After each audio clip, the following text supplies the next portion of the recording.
আসসালামু আলাইকুম বন্ধুরা, আমি রান্না নিয়ে চলে এসেছি আপনাদের কাছে।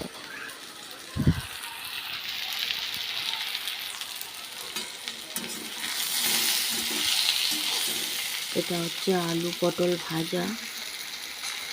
আলু পটল ভাজছি, এটা ছোটো ছোটো করে কুচিয়ে আলু দিয়ে এটা ভাজছি,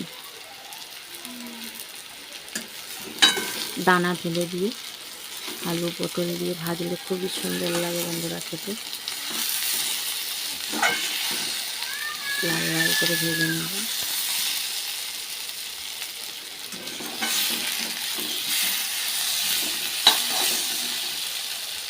এখানে আমি 500 পটল নিয়েছি, একটা আলু দিয়েছি, দিয়ে আমি এই ভাজাটা করছি। আমাদের আজকে এইটুকুনি রেসিপি। আর মাছ ভাজা করবো। এটা তো বন্ধুরা মাছ, মশলা মাখিয়ে রেখেছি।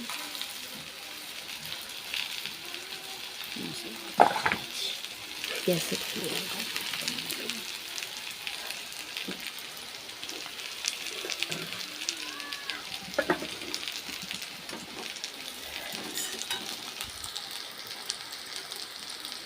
ঢেলে নেবো। এবার ভাজা হয়ে গেছে।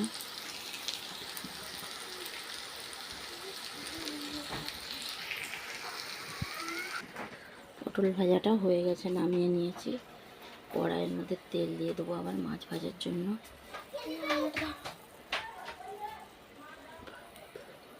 মাছ ভাজার জন্য তেল দিয়ে দিলাম।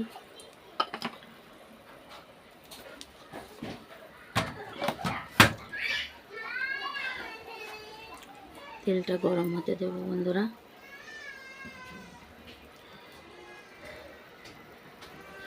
ঠিকভাবে গরম হলে বন্ধুরা, কড়া ভালো করে গরম না করলে পারে মাছ ধরে নেয়। ওই জন্য বেশ ভালোভাবে কড়াটায় তেতে গেলে মাছটা দেবো।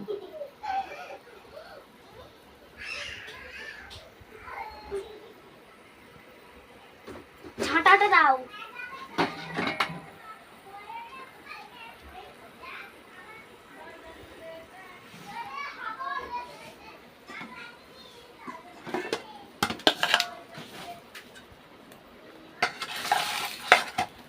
বিসমিল্লাহির রহমানির রহিম।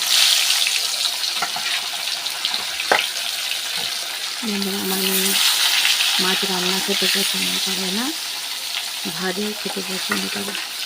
ওই জন্য আমি মাছটা ভেজেই নেব।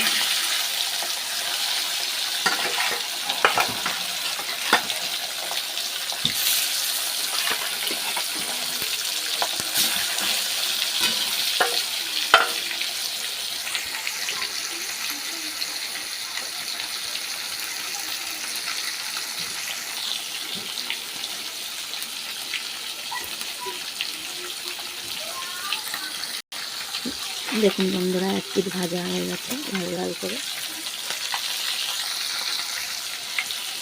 লাল লাল করে এক পিঠ ভাজা হয়ে গেছে। উল্টে দেবো।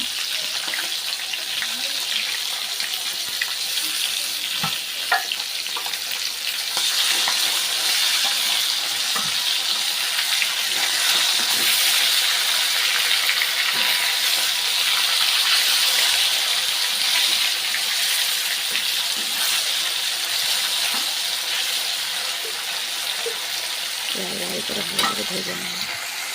বন্ধ করে একটু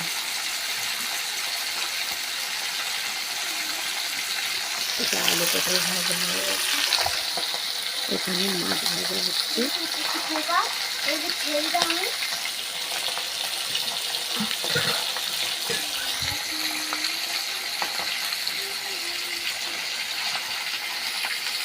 বন্ধুরা, রান্নাটা কেমন লাগলো লাইক শেয়ার কমেন্টে বলবে। নতুন নতুন রেসিপি পেতে আমার চ্যানেলটাকে সাবস্ক্রাইব করবে। আমি রান্না নতুন নতুন আরও নিয়ে আসবো। তোমরা আমাকে বলবে, কমেন্টে বলবে যে কীভাবে আমি রান্না নিয়ে আসবো, কী কী রান্না দেখতে চাও তোমরা।